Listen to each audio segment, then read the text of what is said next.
akutunze kichwa. Piga mikono na vigelegele kwa tukufu. 21 jours. 21 jours. 21 jours de gloire, victoire. Amen, amen. Tunafia kufanya hivi. Parce que il faut tunamalizana. Restez debout, nous allons honorer notre papa, notre orateur. Si on est à Loulou. Et pendant que notre papa est en train de passer, mikono yako ndio itamwencourager. Acclame très bien pour la gloire de Dieu.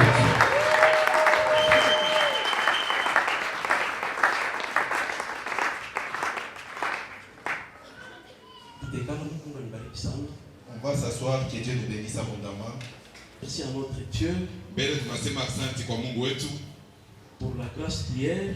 Il est écrit à chaque jour suffit sa peine. Et chaque jour il y avait de la manne qui tombait. La manne d'hier, elle est passée. Et ce soir il y a encore une nouvelle manne qui va tomber. Et nous savons que Dieu va nous aider. Dans notre grand thème, l'église comme mystique de Jésus-Christ.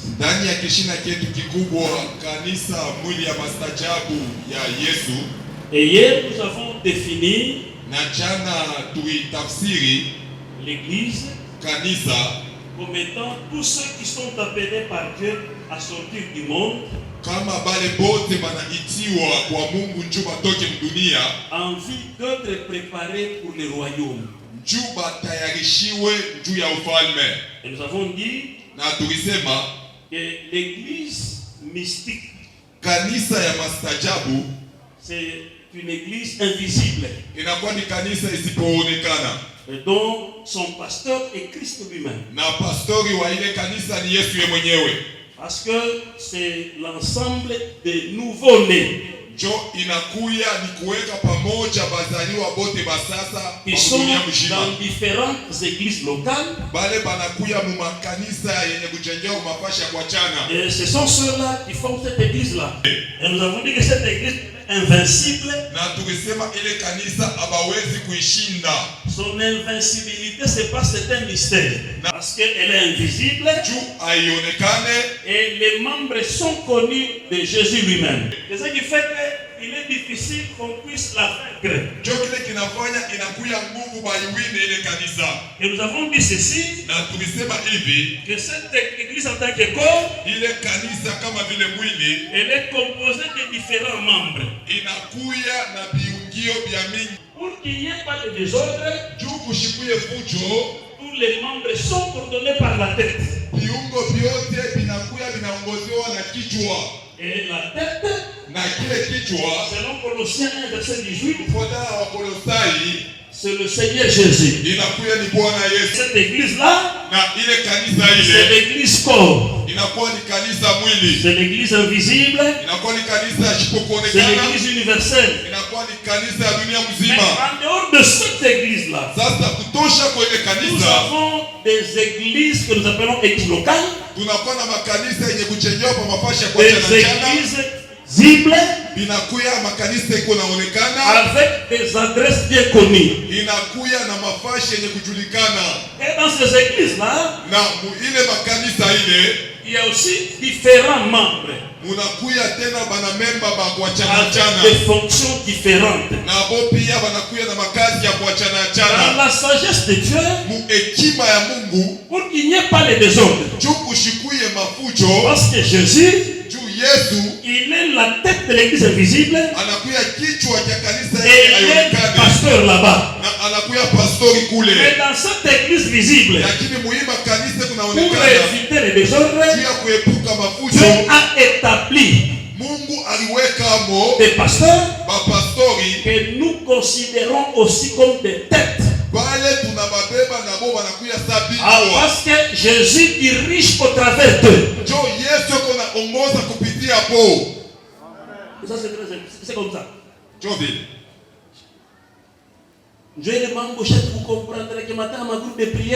C'est ça le problème qu'on n'a pas compris autant des groupes de prière. On priait beaucoup. Mais pour comprendre l'église, pour expliquer comprendre l'église dans ce sens, on ne comprenait pas. C'était comment? Entrez quand vous entrez. Si le Saint-Esprit dirige ses frères, moi je prêche comme ça. Lui, il chante. Vous voyez? C'est des ordres là. Pour qu'il y ait la coordination, il faut qu'il y ait la tête. C'est pourquoi même sur le corps, tout le mouvement du corps est coordonné par la tête. Il en est de même de l'église. L'église est visible. C'est Jésus comme la tête. Est en train de coordonner les choses. Et il arrange, il dispose les choses. Chacun a la place qui lui convient. C'est ça. Tu ne peux pas t'établir toi-même. Si vous comprenez cela, on va éviter l'autoproclamation. Voilà.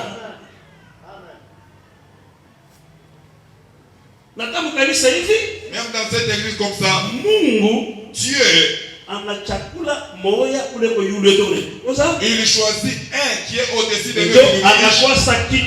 Et lui devient comme la tête. C'est ainsi que Mersa comme il est, il y a la tête qui est visible, mais il n'a pas été kuunganishwa avec le corps du Christ. C'est que Jésus devait sur Mersa, sa pensée, il va communiquer au pasteur et le pasteur va communiquer à l'église. C'est pourquoi si tu viens prêcher ici, c'est parce qu'il a obéi à Jésus. Vers 21 jours, il fait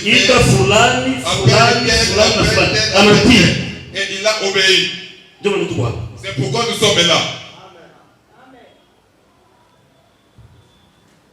Ce soir, je voulais ajouter un élément très important. Parce que le pasteur d'une église locale, il est considéré comme un père sur cette église.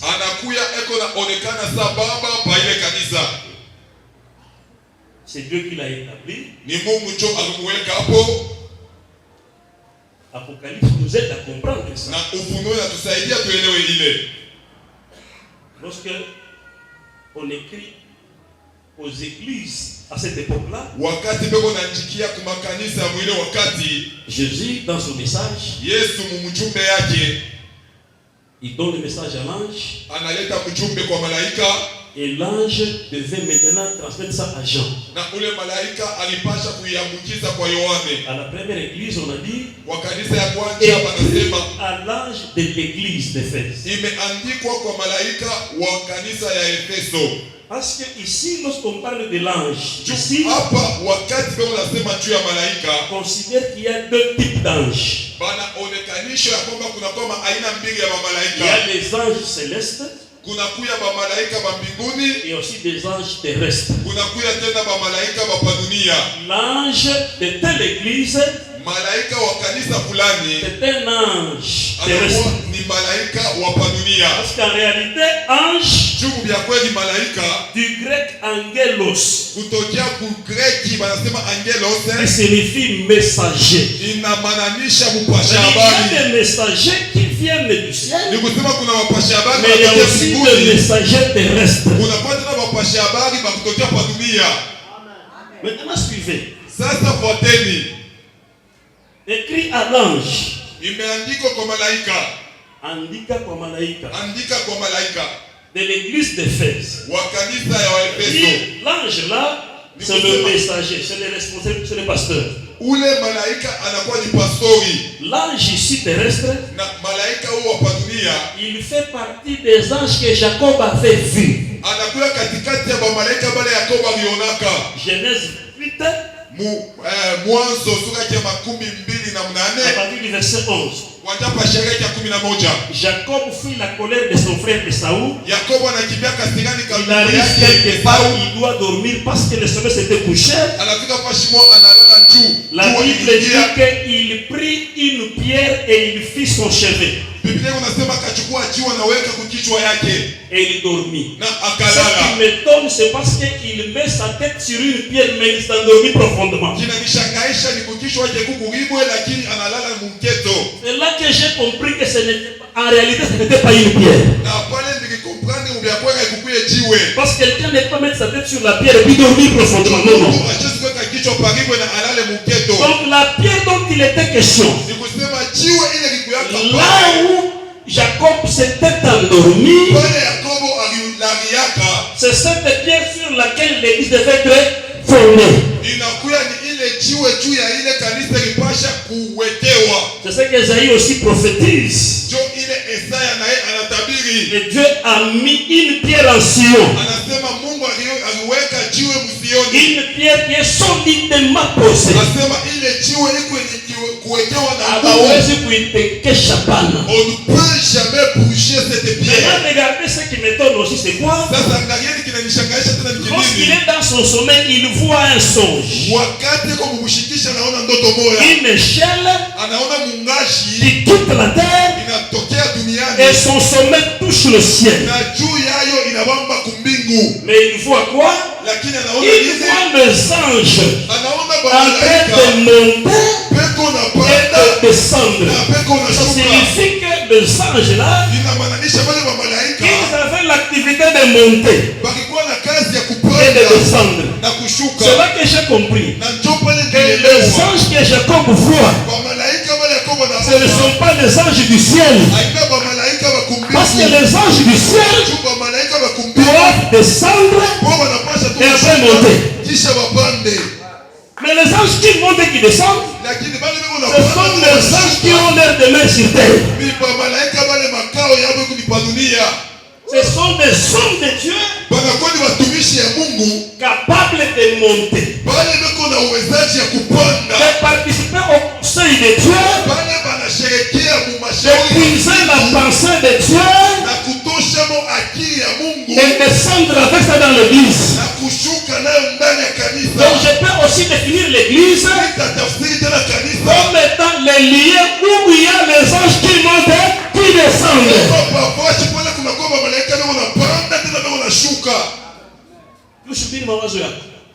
Ne prêche pas ta pensée. Pour prêcher la pensée, il faut faire la possibilité ya kupanda. Inafai ukuwe na uwezaji de monter. Unalala kumbingu, vidogo ciel. Unaparticipe au conseil ya Mungu. Participe au conseil. Ndio unashuka sasa na mawazo ya Mungu. Unakuwa kuipanga mubantu. Avec la pensée de Dieu et tu viens renvoyer ça chez les autres. Parce qu'en réalité, le chant de temps, c'est Christ. Inakuya ni Yesu. Parce que Christ a dit, Yesu anasema, tu t'étonnes pourquoi Nathanaël? Unashangaa juu ya nini Nathanaël? Parce que je t'ai dit que tu es un juif en qui il n'y a point de fraude. Tu n'as pas encore vu. Mais tu verras de grandes choses. Tu verras quoi? Tu verras les anges monter et descendre sur le Fils de l'homme.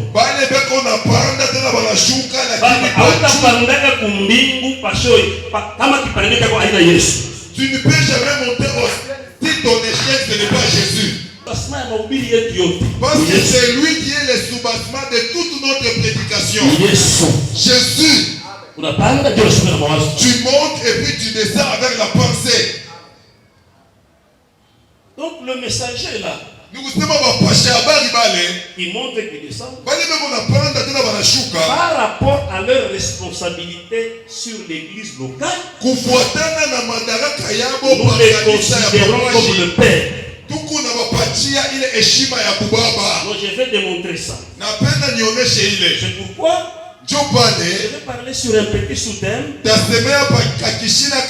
j'intitule la force d'un père.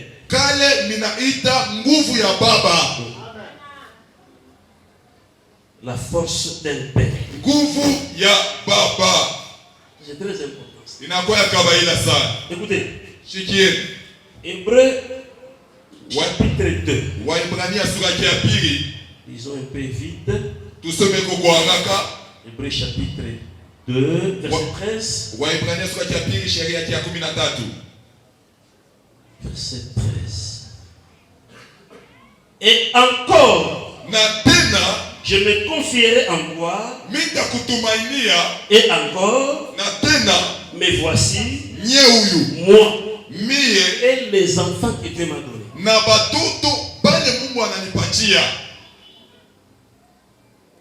On lit directement aussi. Psaume Zaburi 127. 127.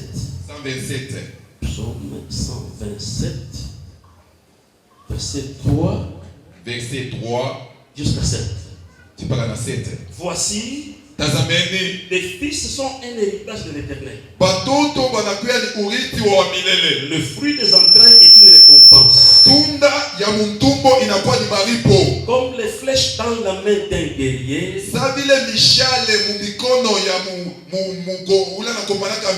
ainsi sont les fils de la jeunesse.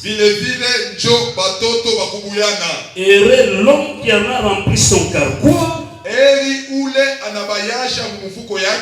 Ils ne seront pas confis. Ils ne seront pas confis quand ils parleront avec des ennemis à la porte. Attends très fort pour Dieu. Parce que nous voulons parler de la force d'un père. Avant d'abord que je révèle la force, ce qui fait la force d'un père. Ce qui fait la force d'un père, ce n'est pas avoir des maisons. Ce qui fait la force d'un père, ce n'est pas avoir le charisme, les dons. Ce qui fait la force d'un père, ce n'est pas prêcher bien. C'est ainsi que vous verrez, il y a eu beaucoup de pères, de grands prédicateurs, mais qui sont affaiblis aujourd'hui. Parce qu'il leur manque cette force-là. Avant d'abord de révéler ce secret-là, je vais parler en bref qui est un père. Je commence par d'abord dire ceci. La paternité est indispensable dans la vie chrétienne, même dans la vie du ministère.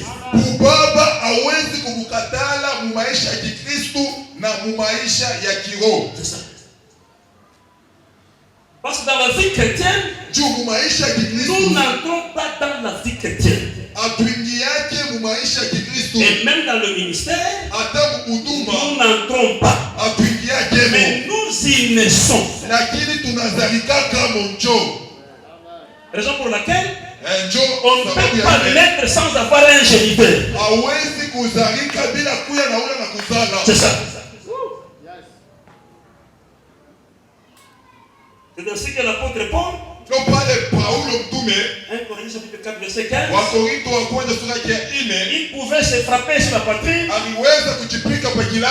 disant aux Corinthiens, vous pouvez avoir 1000 mètres, tandis que vous n'avez qu'un seul père. Et ce seul père, c'était l'apôtre Paul.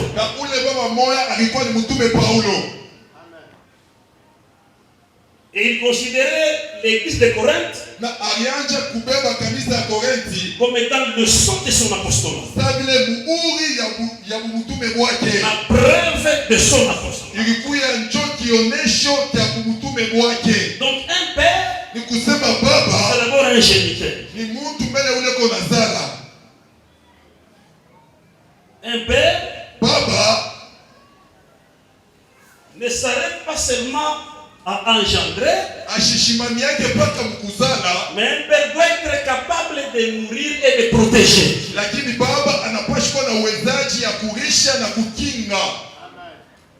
Mais aussi, un père travaille et il amasse pour ses enfants. Parce qu'il doit léguer son héritage. Un véritable père doit avoir l'héritage. À léguer aux fils et aux filles. Un père qui meurt sans laisser l'héritage, il a forcé à sa mission. C'est très important ce que j'ai dit. Un père, c'est une source. Vous voyez, Mersa existe parce qu'il y a quelqu'un qui a commencé. Et celui qui commence, il est la source. C'est comme ça. Un père, il est une couverture spirituelle.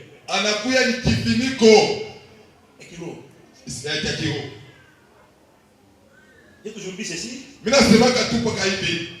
fils légitime. Un fils avec des parents est différent du fils orphelin. Un orphelin se débrouille de son bas âge.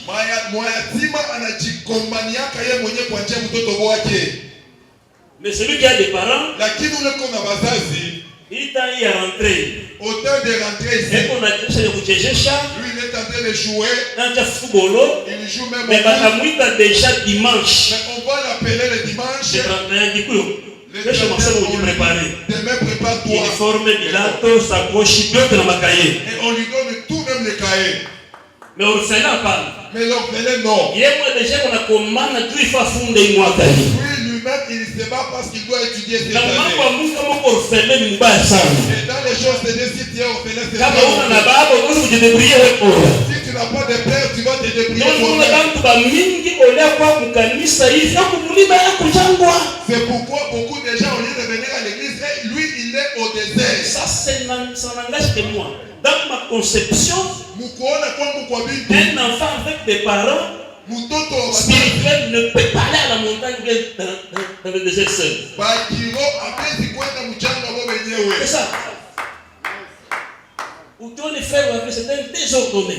Si tu vois un frère comme ça, c'est que c'est un désordonné. C'est un rebelle. C'est un orphelin. Il va se débrouiller. Un fils reste dans la tente.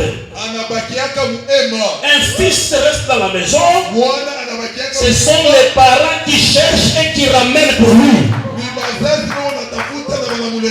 Si nous avons un père, c'est lui qui travaille pour nourrir et nous vêtir. Un fils ne peut pas se débrouiller.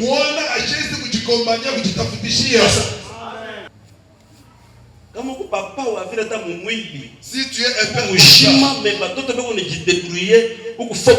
tu es. Et puis on va encourager. Et il y a des parents qui sont courageux. Il ne fait rien. Et le papa est responsabilité. Papa a le pantalon. Le papa, ce n'est pas le pantalon, mais c'est la responsabilité. C'est ça. Il y a des papas que je considère des papas coq. Coucou baba, baba les gens n'ont pas papa coucou. Mwanaume, chongo. Coucou mwanaume, chongo. Tu as on a kashi kumoya ba pousser dans fata mugongo. Tu ne verras jamais les chongo avec les poussins qui le suivent derrière. Faut bien jouer son rôle. Inafai kufanya kazi yako mzuri. Hapa toto hapa Mungu alitukobolea mwili ni baraka yetu kama tumechunga bien. Les enfants que Dieu nous a donnés dans le corps, ce sont nos bénédictions.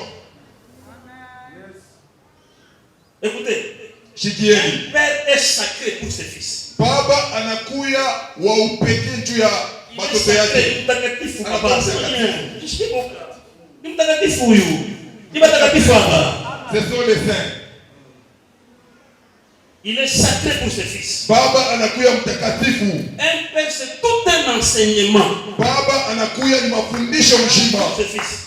Juu ya watoto yake. Je vais pas aller très loin. Mimi kwenda tena mbali.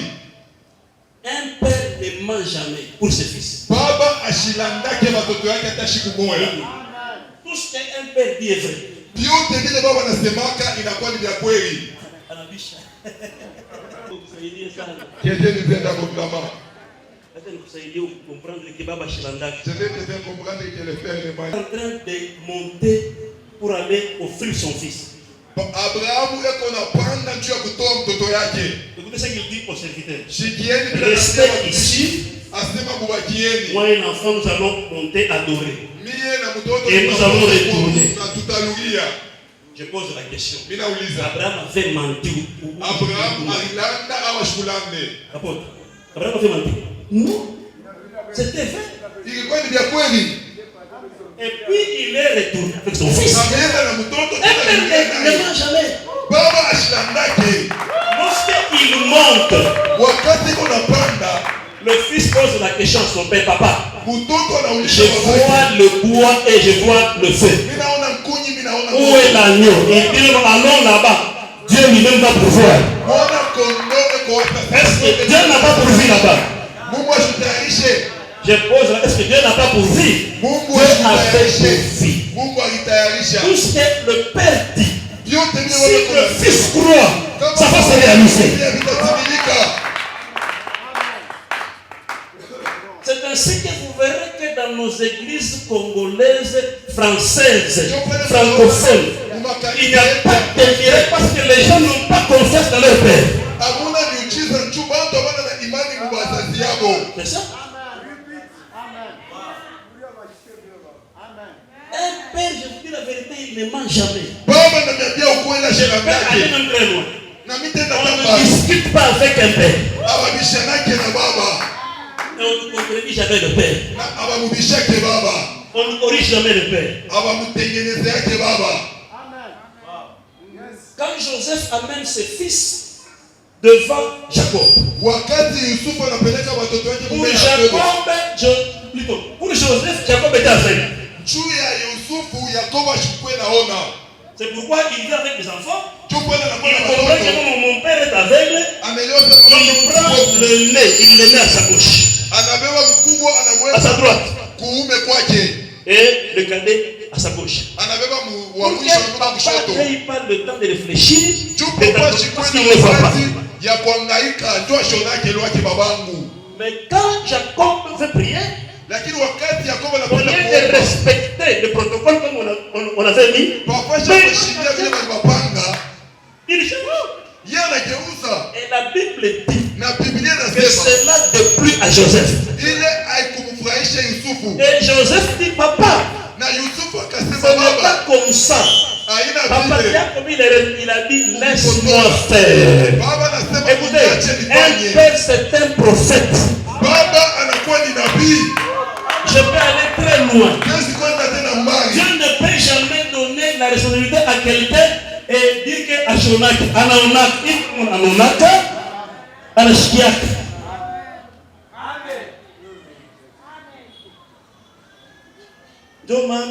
C'est pourquoi ne viens pas nous terroriser avec prophétie, nous voyons. Nous écoutons. Le visionnaire voit plus loin. C'est ça. Et très bien. Tout ce que vous voyez ici, il avait déjà vu ça. À une aventure, quand vous avez vu, ce n'est pas des aventures commencées comme ça. Le père, Baba, il s'investit dans ce fils. Mais je vais parler sur la force d'un père. Qu'est-ce qui fait la force d'un père? Écoutez, ici, nous voyons Jésus se présenter. Il se présente parce que le verset que nous avons lu dans Hébreu, c'est le même verset qui est aussi dans Isaïe. Donc c'était une prophétie qui concernait le Seigneur. Il devait aller se présenter. Lui avec ses enfants. Maintenant regardez. Un enfant Mutoto moya. Il soit reconnu qu'il est enfant de Dieu. Je crois que c'est par le test d'ADN. C'est ça. On consulte, on examine son sang et on peut comprendre que non, cet enfant est de tel papa. C'est la même façon aussi spirituellement. Un enfant sera comme son père. Un enfant il fait des choses contraires aux choses que fait son père. Il faut bien vérifier son origine.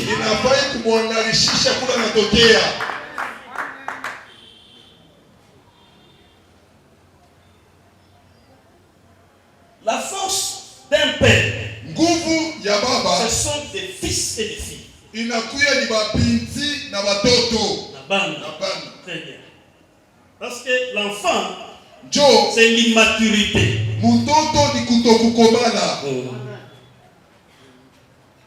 C'est un déséquilibré spirituel. C'est un vagabond spirituel. Kama pepo muvurugo pakanisa bibi bagendeka na kimbiaka. S'il y a des troubles dans l'église, il faut. Ukimwona nekala hapo nikisema acha kuonea mtu anokala. S'il est assis, c'est parce qu'il vote le Ni mtoto. Lui, il est enfant. Baba eko besoin na bana na babinti. Et le père a besoin de fils et de filles. Les fils et les filles. C'est ça qui constitue la force d'un père. C'est ça.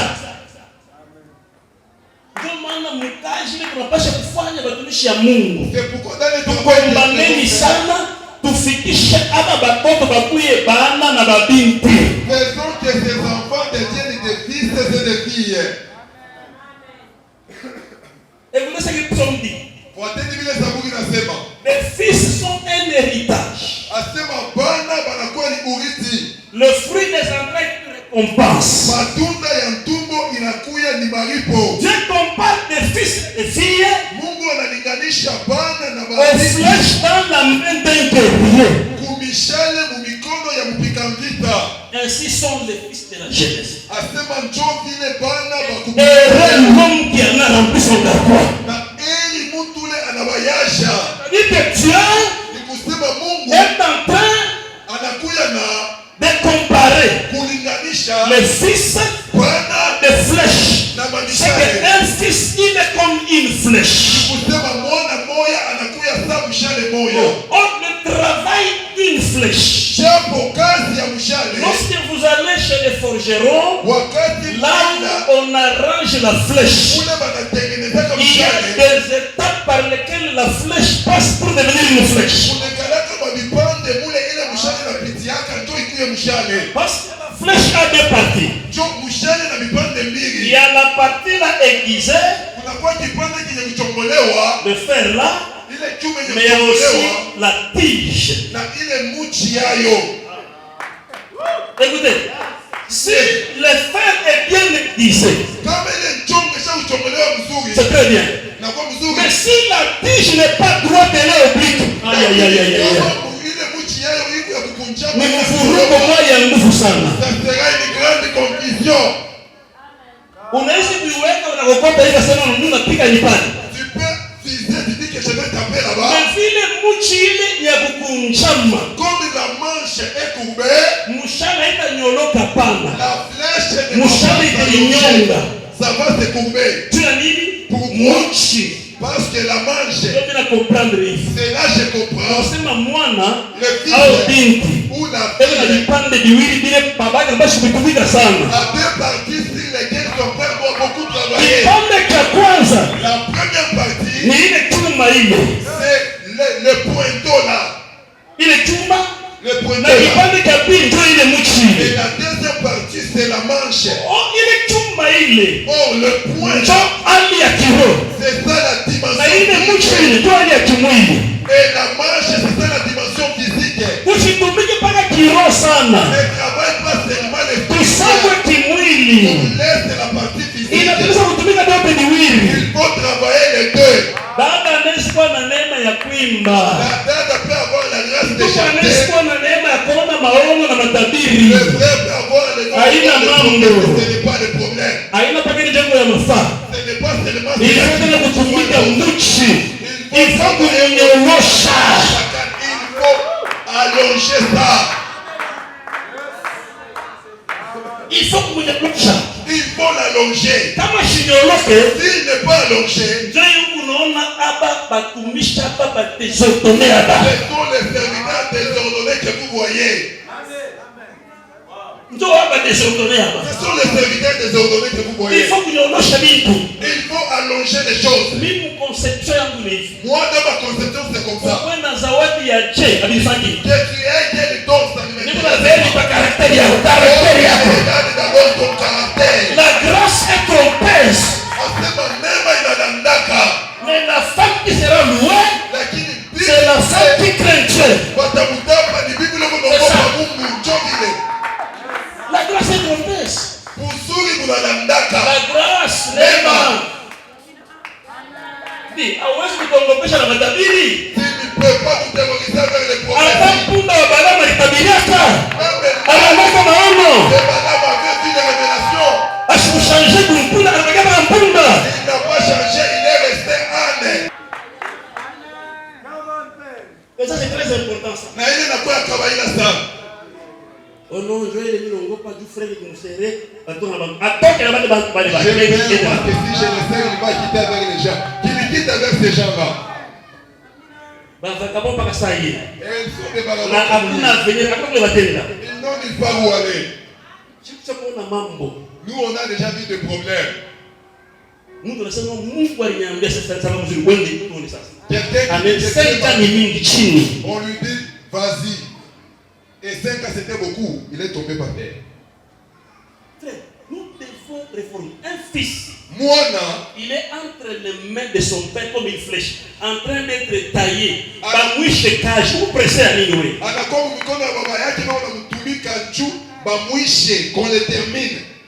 Pourquoi pressez à nini? Pourquoi tu es pressé? Unakosa ndeki unashikilia bamwishi fashi moja, anataka hapa anduka hapa. Il est bien comme un oiseau qui ne passe sur le même arbre, il faut que toujours il est par-ci par-là. Tulishana bila kuonesha. Apaise-toi, aie tes apaisements. Tulishana. Aie tes apaisements. Bakia mu mikono ya baba. Reste entre le Yenjo eko na kutumika. c'est lui qui te travaille. Tena mimi napenda sana. Et j'aime Kama beaucoup. banakusha kukutumika. Si on termine à te Baba travailler, beba kwapi mu mfuko. on va te prendre, on te met dans les carquois. Et on attend Na banachunga te. que Dieu donne l'ordre. Mungu alete agizo. Maintenant, prends maintenant une flèche. Beba sasa mshale moya.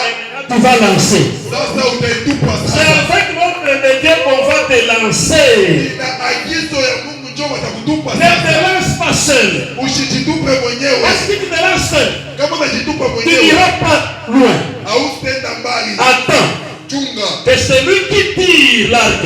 Ule kuna kokota ile mshale. Écoutez, tu iras très loin. Utaenda mbali sana. En rapport de la manière dont celui qui tire l'arc est en train de tirer. Kufuatana na vile una kokota ile mshale ataikokota. Hapana kwa hii mishale bengaliki na igogota.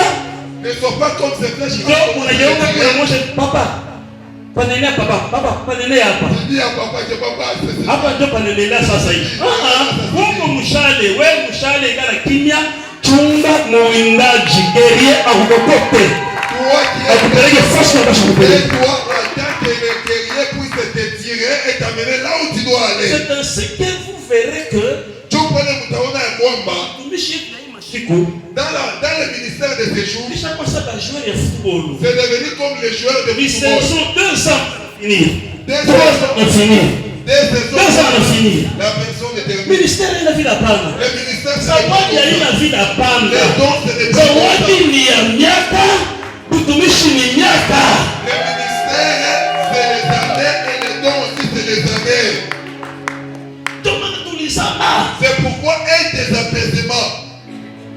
Que Dieu te prépare Mungu akutayarishe au travers ton père spirituel kupitia baba yako pour wa que tu kiroho deviennes une flèche. juu ukuye mshale. Quand le temps vient, Et qu'il faut maintenant te lancer. Je te dis que tu iras en Zambie, tu réussiras. Tu iras en Angola, tu réussiras. Tu iras en Afrique, tu réussiras. Tu iras du côté de Taba, là-bas, tu réussiras. Tu iras à Kipushi, tu réussiras.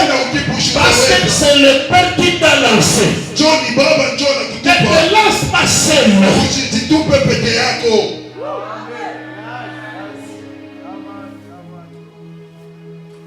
La force d'un père sont les fils. La joie d'un père, c'est quand il a des fils qui sont normaux. Il n'y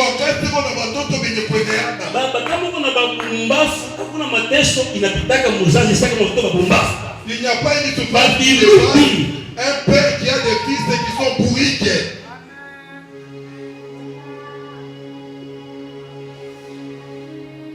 Écoutez, les fils, en tant que des flèches, c'est-à-dire ce sont des fils provision. Voilà. Capable, lorsque vous les lancez, vous attendez à des résultats positifs. C'est ça. Comme on a un travail comme ça, les fils et les filles du pasteur Jacob, ils l'accompagnent parce qu'ils sont des provisions. Ce qui fait la joie d'un père, ce sont les fils. Écoutez ce que la Bible dit. Heureux celui qui remplit son carquois de fils flèches. Ces fils ne seront pas confus lorsque les ennemis viendront parler à leur porte. Si le père a des fils, le père que j'ai des fils et des filles. Ce n'est pas au père de sortir, d'aller parler avec les ennemis, mais ce sont ces fils et ces filles qui vont sortir pour aller discuter avec les ennemis. Ils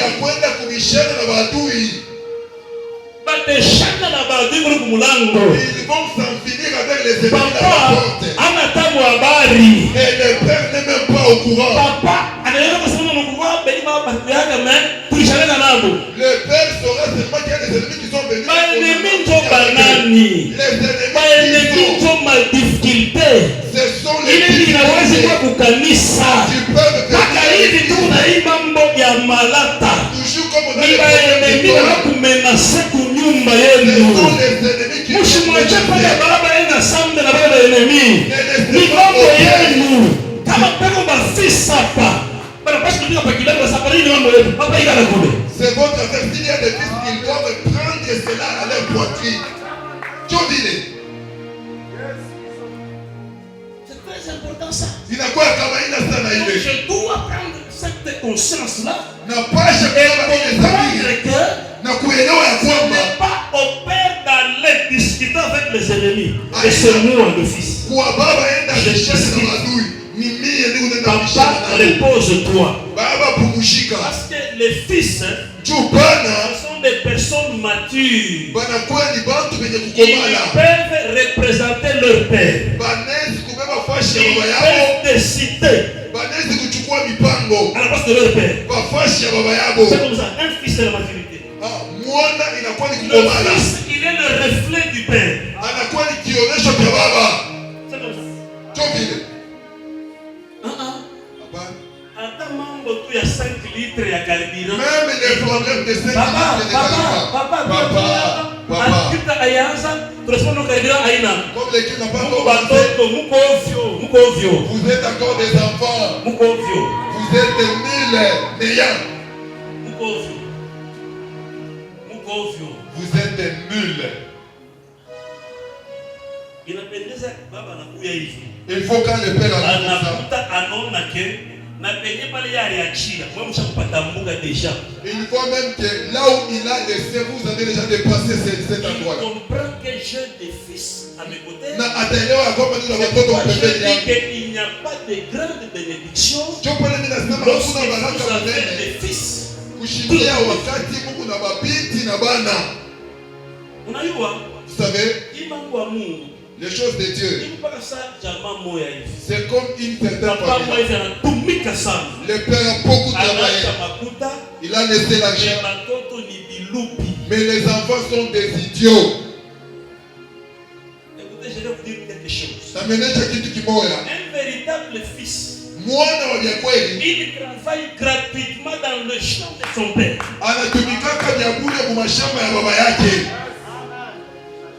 Est-ce que tu peux ajouter ta main? Parce qu'il faut que je dise un peu. Les fils travaillent gratuitement dans le champ du père. Ce sont les enfants qui réclament. Voilà.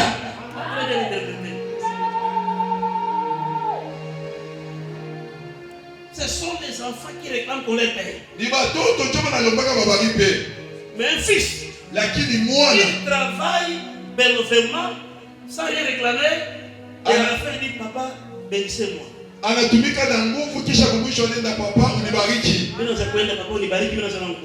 moi je vais partir, bénissez-moi. Écoute que je te dis. Te donner la veste va se déchirer. Il est 20 000 avec chaque quinto. Les 20 000 ne va rien te faire. Travaille gratuitement en ce que je suis, c'est le fruit des bonnes paroles de mon père sur moi.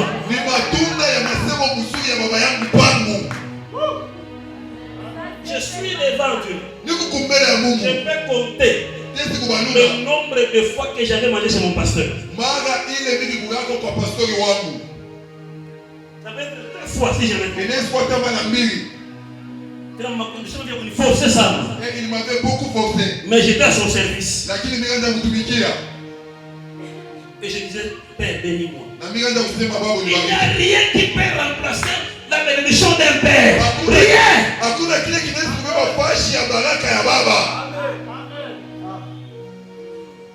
Écoutez, lorsque Jacob quitte chez eux, il est allé avec moi. Avec la maison de son père, c'est fini. Mais quand il rentre là, il rentre pour être riche. Écoutez. Dans la bénédiction du Père, Dieu, le Père, c'est un visionnaire qui voit loin. Isaac savait. Et dans le chemin que ce fils va faire, il verra quelque chose et il aura besoin de l'huile. En dehors des paroles du Père, le fils a besoin de l'onction du Père.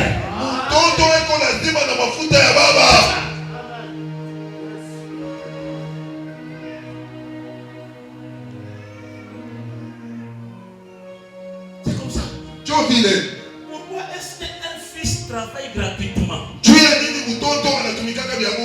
Parce que la richesse de son père, c'est son héritage. C'est ça. Si tu es fils d'Onessa, comment voudras-tu qu'on puisse te payer? Tu travailles dans ton champ, c'est dans votre champ. Quand le père va quitter, c'est toi qui hérites le champ. Mais comment on peut te courir? Alors que c'est votre champ. Là, tu ne vois pas que ton intelligence n'est pas normale. C'est d'abord les bonbons. Il est sacoche ou la moutuma à l'aide. Japo le sac où tu l'envoies, tu la mets, c'est là où il y a les bonbons. Moi je ne parle pas d'abord des bonbons. Papa, je dis ça va. Va m'amener, je te donne les bonbons. anaenda unakuwa naye unafungua kidogo bonbon. Maintenant tu vois. Ça me fait les bonbons. Chombo ni mkuya bonbon. Frère, ndugu, sœur, je te dis la vérité. Na kuambia ukweli. La force de cet homme. Nguvu ya huyu mtu. C'est vous. Ni mweye. Pembeni yake. La vérité. Mambo ya Mungu, mambo ya Mungu. Dans les choses de Dieu. Nguvu ya leader ni bale kumpembeni yake. La force des leaders, ce sont ceux-là qui sont autour de lui. Nguvu che. Même s'il est fort comment. Kama kuna babilubi, ces idiots ils vont beaucoup souffrir. Je parle tranquillement, je sais que c'est la notre église. Mungu nasema na uhuru njoo ninajua ni mkanisa yetu. Je suis ouvert, c'est chez moi ici. Ne le faites pas souffrir.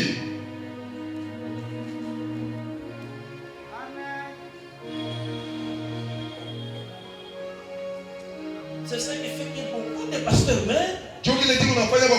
Ils sont mal entourés. Ils n'ont pas de fils et de filles. Un fils, c'est une provision du Père. C'est un sacrifice pour le Père. Écoutez, je vais encore insister sur ça. Sur le sommet de la montagne, les serviteurs ne monteront jamais là-bas. C'est l'endroit du Père et du Fils. C'est ça qu'Abraham avait compris. Il a dit que non, ces gens ici sont serviteurs qui restent. Parce qu'ils vont me contrecarrer avec la vision des jeux. L'endroit des serviteurs, c'est au bas de la montagne. Mais le sommet, il n'y a que le Père et le Fils qui vont monter là-bas. C'est ainsi qu'Abraham est monté avec son fils. Quand ils arrivent là-bas, et tous avec son fils, ils préparent. Alors que le fils, l'autel qu'il est en train de préparer, c'était son propre autel. C'était lui qui devait monter là-bas. Regardez, je dis ceci, que le fils ne discute pas avec le Père. Quand ils finissent de construire l'autel, Abraham le saisit. Frère, vous serez convaincus ensemble avec moi. Et Abraham c'était déjà un vieux papa amorti. Face à un jeune comme Isaac, Isaac pouvait le compliquer. Et Abraham tombait par terre. Isaac karashuka kumulima kanakimbia mbio. Mais Isaac est resté entre les mains de son père. Il a compris que je suis une provision. Mon père doit accomplir la volonté de Dieu. Parce que ce n'est pas au fils d'obéir à Dieu. C'est le père qui obéit à Dieu. Et le fils obéit à son père. C'est ça. On a changé mambo ya Mungu mwenye. Mungu change les choses de Dieu. Mungu aliconvaincre, vraiment convaincre wewe. Dieu t'a convaincu toi. Toi tu connais Dieu toi. Si ce n'est pas le Dieu qu'on te prêche, pas c'est toi. Pourquoi sérieux quand même? Soyons sérieux. Nikashika sauti. Nikashika sauti kubwa. Kisha ile sauti kubwa. Juu sauti. Mara kubwa. Ndoa ikalake.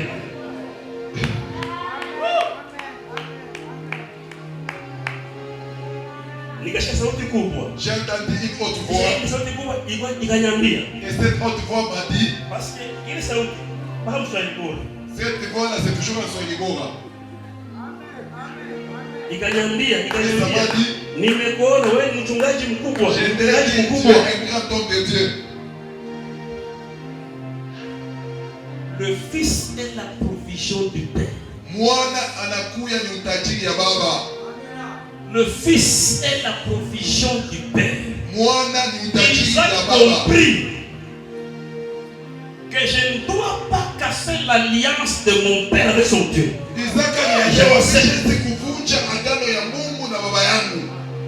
Il monte sur l'autel. Et son père prit le couteau pour l'exterminer. Comme je vous avais dit que le père ne ment jamais. Le ciel intervient. Abraham arrête. Et Abraham arrête. Et Dieu lui dit, tourne maintenant ton regard vers derrière. Regarde. Il vit un bélier. Frère, acha nikusaidie vya kweli. Kama autokele provision juu ya huyu baba. Si tu ne te fais pas provision pour tes pères. Kama autokele provision juu ya huyu baba. Si tu ne te fais pas provision pour tes Biblia haiwezi kubakia wazi. Le ciel ne peut pas être ouvert.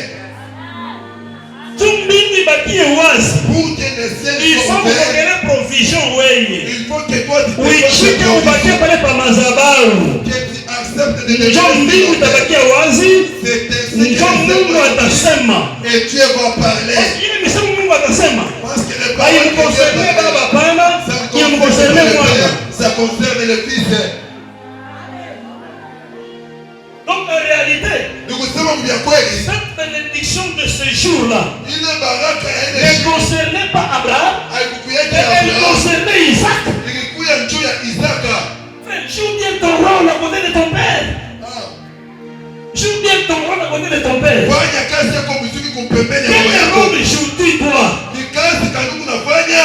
à côté de ton père? Parce que la force d'un père, ce sont des fils. Et ça c'est très important. En tant que fils, nous devons être capables d'apporter des solutions à notre père.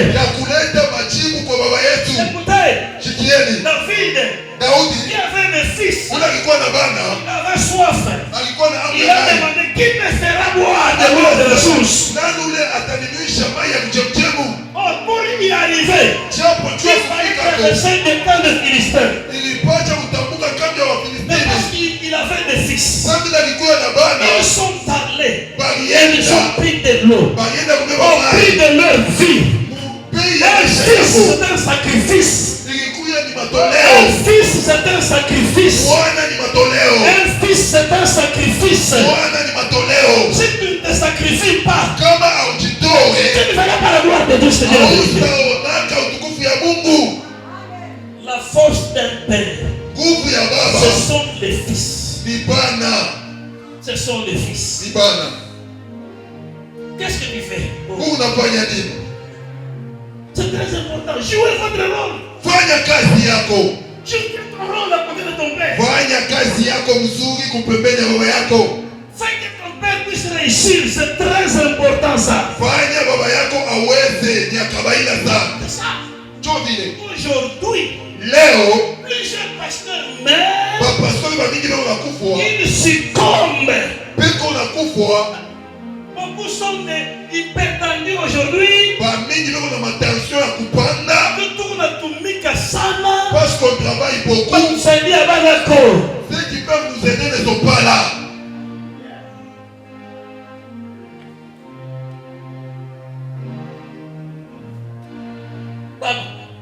Il faut combien?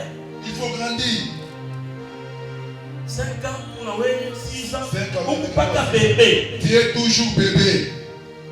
Attends, même toi-même. Maman. Depuis que tu avais mis au monde un enfant. 10 ans. 10 ans. Ça qui petit comme un petit que j'avais vu. Il a 17 ans, il par ça a 17 ans, mais ça continue toujours à téter. C'est ainsi que sont beaucoup de gens, certaines personnes dans l'église. Tu ne veux pas devenir toujours enfant. Ce qui donnera la force au père, ce sont les fils. Un père va être bien entouré. Et vous savez, c'est seulement au fils que revient l'héritage.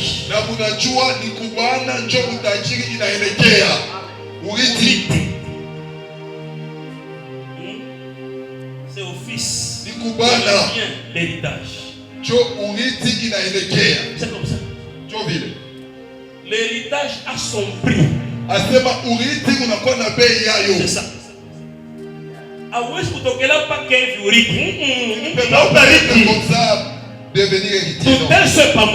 Qu'on souffre ensemble. Et alors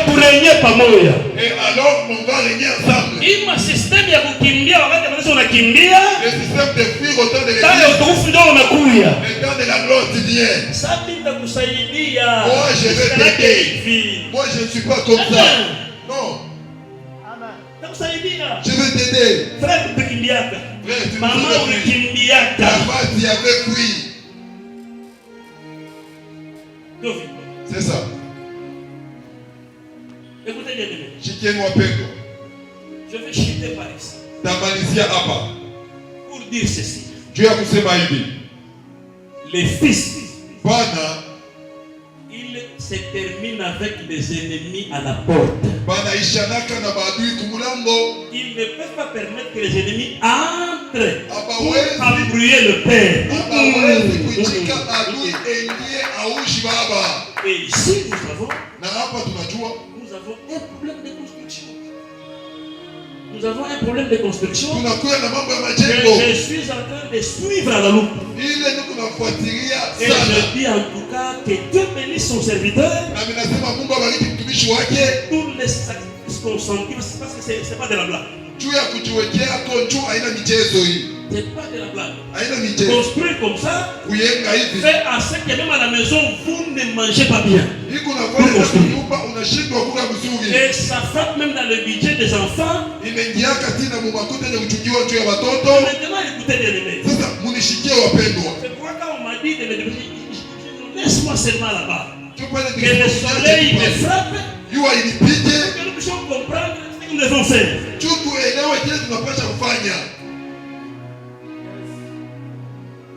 Les fils, ce sont des solutions. Ce sont eux qui donnent des solutions à leur père. Parce qu'ils ont la maturité, ils ont déjà compris beaucoup de choses. La joie de l'apôtre, c'est votre réaction. Sa force, c'est vous. C'est vous qui êtes sa ceinture. C'est tenir mieux debout. En position dépend de vous. Votre réaction compte beaucoup. C'est ça. Et j'ai dit que vous êtes attaqué par plusieurs ennemis. Et je ne sais même par quel ennemi attaqué. Comment ça? Il y a plusieurs ennemis. Mais quand même, il faut quand même qu'on ferme la bouche de ces ennemis-là. 2 semaines, ennemi, Yua, et Kalebo, Kimia. Bien dit. Dans 2 semaines que le soleil s'éteint. Il tape de 8 heures. Si on fait un culte ici de 8 heures. 10 heures déjà ni mambo, parce que 10h30, 11h, Yua il est ni mambo. À 11h, si on couvre ici à. Yua, sans cajia, votre on avait besoin. Le soleil fait tout ça. Sans cajia, votre on avait mambo. Qui dit Amen? Nani anasema amen? Qui dit Amen? Nani anasema amen? Qui dit Amen?